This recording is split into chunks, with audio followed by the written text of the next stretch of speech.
Hello guys, अस्सलाम वालेकुम। कैसे हैं आप लोग? उम्मीद है आप लोग फिट होंगे, ज़बरदस्त होंगे, मज़े में होंगे, बढ़िया होंगे और बढ़िया तरीके से हमारे रिएक्शंस को एंजॉय कर रहे मेरा होंगे। नाम है इसमें तलहा। मोहसिन तो गाइस गाइस, रमन सागर श्री कृष्णा एपिसोड नंबर 97 का पार्ट नंबर 2 लेकर आ चुके हैं जो गाइस। गाइस लास्ट पार्ट था वो बहुत ही इंटरेस्टिंग, अमेजिंग और कमाल का हो चुका था। क्यों? क्योंकि जो देवी सत्यभामा है उनको उनकी कल्याण की योजना स्टार्ट हो चुकी उनके थी। कल्याण की ओर हम बढ़ते चले बट जा क्योंकि रहे जब हैं। नारन जी आए हैं उन्होंने आकर वो बीज बो दिया था, वो हमें बिल्कुल। नज़र आ रहा था।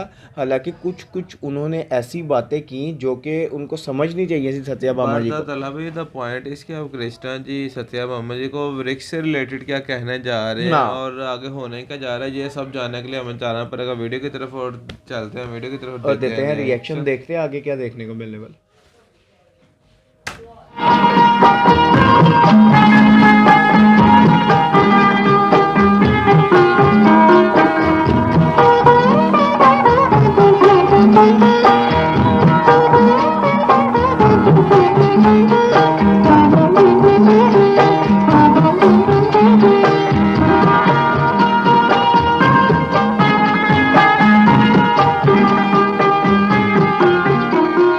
आपका स्वागत है नाथ। आइए, पधारिए। यहाँ विराजिए।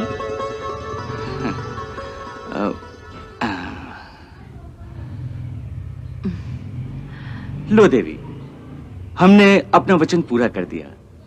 देवलोक से आपके लिए पारिजात का एक पूरा वृक्ष ही उठा लाए हैं। पूरा वृक्ष उठा आपके आने से पहले ही मुझे इसकी सूचना मिल गई थी। हमारे आने से पहले आपको सूचना मिल गई थी? वो कैसे? देवर्षि नारद आए थे। नारद। तब तो आपको सारी बातों का ज्ञान हो गया होगा। अब हमें बताने के लिए तो कुछ भी बाकी नहीं होगा। सच है, उन्होंने मुझे सब कुछ बता दिया है। आपका पराक्रम, आपका इंद्र के साथ युद्ध, आपकी शिव पूजा और युद्ध में देव माता अदिति का मध्यस्थ बनकर आना, उन्होंने मुझे सब कुछ बता दिया है। और मैं आपकी विजय से अति प्रसन्न हूँ। हमारी विजय की प्रसन्नता है या अपनी विजय की? ये बात कैसी द्वारकाधीश, आप बड़े चतुर हैं। नारी के हृदय में क्या छुपा हुआ है आप बहुत अच्छी तरह जानते हैं। हाँ, आप ठीक ही कहते हैं। ये सचमुच मेरी ही जीत है। इस एक बात से आपने सिद्ध कर दिया कि द्वारकाधीश की प्रिय पत्नी केवल मैं ही हूँ। अब देखना, अब सब रानियां मेरे आगे पानी भरेंगी। पानी भरेंगी। ये मेरी विजय है, पूर्ण विजय। और अहंकार की बड़ा। अब मुझे और कुछ नहीं चाहिए। मुझे अब इस बात की भी चिंता नहीं कि पारिजात का वृक्ष कुछ समय ही मेरे पास रहेगा। मेरा उद्देश्य पूरा हो गया। अब आप चाहें तो पारिजात का वृक्ष कल ही वापस दे दे। देवी, ऐसा अनर्थ न करना, जग हंसाई होगी। ये पारिजात का वृक्ष तुम्हारे पुण्य व्रत के लिए प्रदान किया गया है। व्रत किए बिना उसे लौटा दोगी तो लोग हम दोनों पर हंसेंगे। सब ये कहेंगे कि सत्यभामा कृष्ण को कठपुतली की भांति अपनी उंगलियों पर नचा रही है। क्या कहा? कठपुतली? हाँ, कठपुतली। और कठपुतली नहीं कहेंगे तो दास भी कह सकते हैं। दास? हाँ, पत्नी का दास। और मुझे लग रहा है व्यर्थ में आपको कोई मेरा दास कहे, ये सुनने से पहले तो अच्छा होगा कि मैं आपके श्री चरणों में अपने प्राण त्याग दूं। जिन चरणों की मैं दासी हूं, उन्हीं चरणों में मुक्ति पाऊं, यही मेरी अंतिम इच्छा है। जिन लोगों की आप बात करते हैं, वो क्या जाने कि आपसे मेरी प्रीत कितनी गहरी है। मेरी प्रीत कितनी गहरी। मेरे हृदय के स्वामी, मेरे ईश्वर, मेरे पति, मेरे प्राण, सब कुछ आप हैं। विश्वास कीजिए, मुझसे अधिक प्रेम आपको कोई और नहीं कर सकती। हाँ, कभी मैं हट करती हूँ तो उसका अर्थ कुछ और नहीं है, केवल अपने गहरे और अमर प्रेम के बल पर अपने प्रेम का मोल मांगती हूँ, संसार को दिखाने के लिए कि देखो, मेरे गूढ़ प्रेम के बदले अपने कन्हैया से मुझे संपूर्ण प्यार मिला है, इतना जितना और किसी को नहीं मिला। ये जीत मेरी नहीं, मेरे प्यार की है, जिसका केवल इतना ही अर्थ है कि मेरे प्यार के लिए आप मुझे प्रेम का ऐसा उपहार दें जैसा दूसरे किसी के पास ना हो। और प्यार की इसी जीत पर मैं गर्व और अहंकार के साथ सिर ऊंचा करके सबके सामने खड़ी रहना चाहती हूँ, बस। सत्यभामा, तुमने कितनी सुंदर बात कही। मेरा हृदय गदगद हो गया है, परंतु फिर परंतु क्या? नहीं, कुछ नहीं, बस मैं ऐसे ही सोच रहा था। लोग वो जो कहा करते हैं कि प्रेम में देना ही होता है, लेना कुछ नहीं। लेना कुछ नहीं, देना ही होता है, बिल्कुल। समर्पण में अधिकार कैसा और प्यार में गर्व कैसा, दर्प कैसा, अहंकार कैसा? ये सब धारणाएं तो गलत ही होंगी ना? बिल्कुल गलत। ऐसी बातें तो वही किया करते हैं जिन्होंने कभी प्यार ना किया हो। वो प्यार के गर्व को क्या जाने। आपके बारे में भी तो यही सुनती हूँ ना कि आपको किसी का मोह नहीं, किसी से प्यार नहीं, निर्लिप्त, निर्मोही योगेश्वर श्री कृष्ण।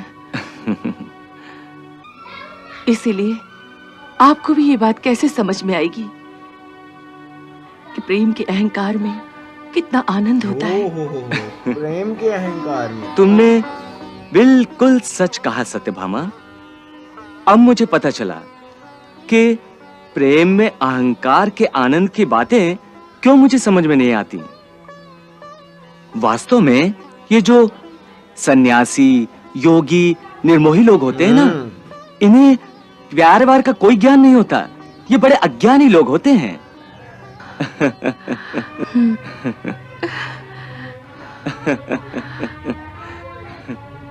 तो हे अज्ञानी महाराज, प्यार करना सीखिए। देखिए मेरी ओर और विश्वास कीजिए कि मैं आपसे क्रोध कर सकती हूँ, हट कर सकती हूँ, परंतु एक पल का भी आपसे विरह नहीं सहन कर सकती। यदि कोई आपको मुझसे ले जाए तो आपके चरणों की सौगंध, मेरे प्राण भी आपके साथ ही जाएंगे। मैं उसी समय अपना जीवन त्याग दूंगी। ऐसी शुभ घड़ी में ऐसी अशुभ बातें क्यों कर रही हो देवी? अब तो तुम्हें अपने पुण्यक व्रत के अनुष्ठान का आयोजन आरंभ करना चाहिए। तुम्हारे प्रेम की इतनी बड़ी जीत हुई है, उसका आयोजन भी उतना ही बड़ा होना चाहिए ना? तुम्हारे पुण्यक व्रत का अनुष्ठान धूमधाम से होना चाहिए। वही तो मैं कर रही हूँ कि मेरे पुण्यक व्रत का अनुष्ठान ऐसा होगा जैसा आज तक किसी ने ना देखा होगा, न सुना होगा। उसके लिए मैंने स्वयं देवर्षि नारद से प्रार्थना की है कि वही मेरे इस व्रत का पूर्ण विधि के साथ आयोजन करें। उन्होंने स्वीकार कर लिया? हाँ। बस तो हो गया तुम्हारा काम। वो तो समस्त विधियों के ज्ञाता हैं। इसमें कुछ छुपा हुआ। परंतु जैसा वो कहें वैसा ही करना, अन्यथा वो ऋषि बड़ा मनमौजी है, बीच में ही छोड़कर चल देगा। ऐसा कैसे हो सकता है? ये कृष्ण पत्नी सत्यभामा का व्रत है, कोई उसे छोड़कर नहीं जाएगा। बस आप देखिए कि व्रत का शुभारंभ कैसा होता है। आपका संकल्प सफल हो, तथास्तु। मोहसिन भाई के नहीं, नारन जी वाली बात नहीं।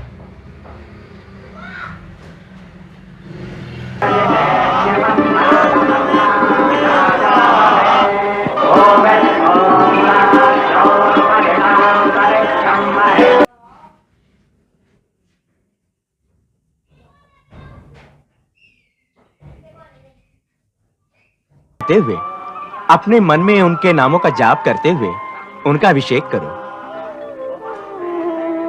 गणपति आदि और अंत के स्वामी हैं। ये विघ्न विनाशक हैं, इसलिए इनसे मन में यही प्रार्थना करो कि आपका ये महान पुण्यक व्रत आदि से अंत तक निर्विघ्न रीति से संपन्न हो।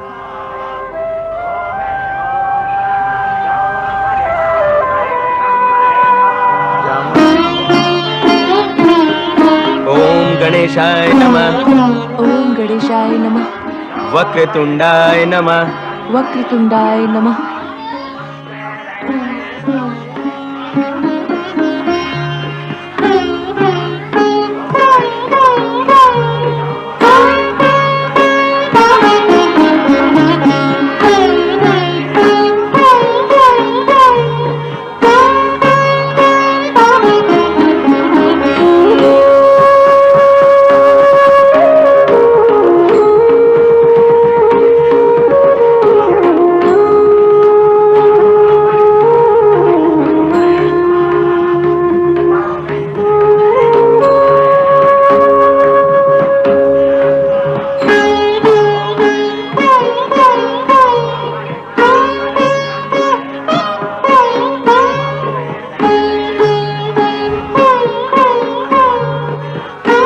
तो गाइस यहाँ खत्म हुआ ये पार्ट भी बहुत इंटरेस्टिंग था मोहसिन और भाई। अब तालाब ये सारी स्टोरी समझ में आना शुरू हो गया कि ऐसा ऐसा सत्याभामा जी का कल्याण की और ही बढ़ रही है, क्योंकि हर मोमेंट हर चीज़ जो है वो हर कदम वो उसी की तरफ ही बढ़ रहा है। जिस तरह नारन जी ने बताया सारी बातें, उसके बाद कृष्णा जी को जब उन्होंने बताया कि नारन जी ने मुझे पहले से ही बता दिया है कि आप ये सारा कुछ वहाँ क्या क्या हुआ है, तो तब कृष्णा जी ने कहा सब कुछ बता दिया। उसके उन्होंने बाद सब थोड़ा हमें इमोशनल सीन भी देखने हाँ। को मिला सत्याभामा जी वो की वजह से, इमोशनल तो हो गई वो थी। किस तरह अपने प्यार का इजहार कर रही थे, थी। अपने उन्होंने प्यार कहा दिखा रही कि थी। मैं इतना प्रेम करती हूँ, कोई भी आपको दूसरा इतना प्रेम नहीं कर सकता, और मैं जितना प्रेम करती हूँ मैं चाहती हूँ कि मुझे आपके प्रेम का, मेरे प्रेम का आपसे एक ऐसा उपहार मिले जो पूरे संसार में किसी के पास ना हो।